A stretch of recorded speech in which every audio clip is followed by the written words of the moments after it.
Hello friends, आज हम बात करेंगे एक बड़ी कॉमनली डन और बड़ी रिवार्डिंग सर्जरी के बारे में, दैट इज FTM सर्जरी यानी कि female to male surgery. Basically group of surgical procedures जिसमें हम ट्रांसजेंडर मेल्स में उनकी आइडेंटिटी के हिसाब से फिजिकल चेंजेस करते हैं। तो आज हम एक्टिव सर्जरी से रिलेटेड क्वेरीज को सॉल्व करने की कोशिश करते हैं। सबसे बड़ी क्वेरी ये होती है कि what are different types of FTM surgery. Basically group of surgical procedure जिसमें कि टॉप सर्जरी है जिसमें हम ब्रेस्ट को रिमूव करते हैं, देन यूट्रस और ओवरीज को रिमूव करते हैं जिसे हम बॉटम सर्जरी बोलते हैं, देन पिनाइल रिकंस्ट्रक्शन है और कुछ छोटे मोटे प्रोसीजर्स होते हैं जो सारे इस ट्रांजिशन को करने में हेल्प करते हैं। अगला सवाल है कि what is FTM top surgery और जिसे हम चेस्ट मैस्कुलराइजेशन सर्जरी भी बोलते हैं।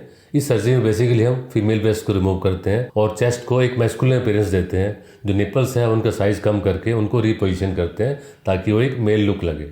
नेक्स्ट हम बात करते हैं recovery process after top surgery. तो बेसिकली इसमें सर्जरी के बाद 2 दिन का हॉस्पिटल स्टे होता है। आफ्टर 2 डेज जो हम ड्रेन्स होते हैं उनको रिमूव कर देते हैं और पेशेंट को प्रेशर गारमेंट्स पहनने के लिए दे देते हैं। उसके बाद पेशेंट्स अपने नॉर्मल एक्टिविटी रिज्यूम कर सकते हैं। They can have normal diet also. जो 2 वीक्स में हम सब ड्रेसिंग्स वगैरह सब हटा देते हैं और patients can resume their duties also. और बड़ा कॉमन क्वेश्चन है कि टॉप सर्जरी के बाद स्कार्स आएंगे। Well, it depends on the size of your breast. अगर आपका साइज बहुत बड़ा नहीं है और हम की होल इंसिजन से कर रहे हैं तो इसमें स्कार ना के बराबर आता है। बट अगर आपकी ब्रेस्ट का साइज बहुत बड़ा है तो इसमें हम डबल इंसिजन लगाना पड़ता है जिसकी वजह से एक ट्रांसफर स्कार आता है, बट वो भी स्कार क्रीम लगाने से काफी हद तक कम हो जाता है। नेक्स्ट क्वेश्चन इज, क्या टॉप सर्जरी के बाद ब्रेस्ट फीड कर सकते हैं? तो इस सर्जरी में जैसे मैंने पहले भी बताया कि ब्रेस्ट टिश्यू को पूरी तरह रिमूव कर देते हैं, तो इसके बाद फिर ब्रेस्ट फीड पॉसिबल नहीं हो सकती। नेक्स्ट क्वेरी इज, क्या प्रिकॉशन लेनी होती है सर्जरी से पहले? कुछ हम टेस्ट एडवाइस करते हैं जो सर्जरी से पहले आपको करवाने होते हैं। Then if you are a smoker तो we advise you to stop smoking at least 3 weeks before surgery. Thirdly, अगर आप कुछ ब्लड थिनर टैबलेट्स खा रहे हैं तो वो भी आपको स्टॉप करनी होती है at least 1 week before surgery. Next question is, when can I resume my physical activities? Well, जो आपका हॉस्पिटल स्टे होता है वो 2 दिन का होता है। इसके बाद आप नॉर्मल एक्टिविटीज रिज्यूम कर सकते हैं, बट जो ऑफिस वर्क है वो आप 10 डेज के बाद रिज्यूम कर सकते हैं।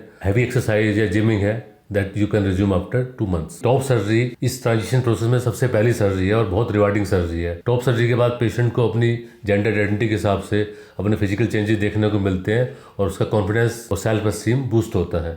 उसके बाद वो अपनी बॉटम सर्जरी और बाकी प्रोसेस के लिए जा सकते हैं। इसके अलावा आपकी कोई और क्वेरीज या डाउट्स हैं तो आप हमें कमेंट सेक्शन में बोल सकते हैं।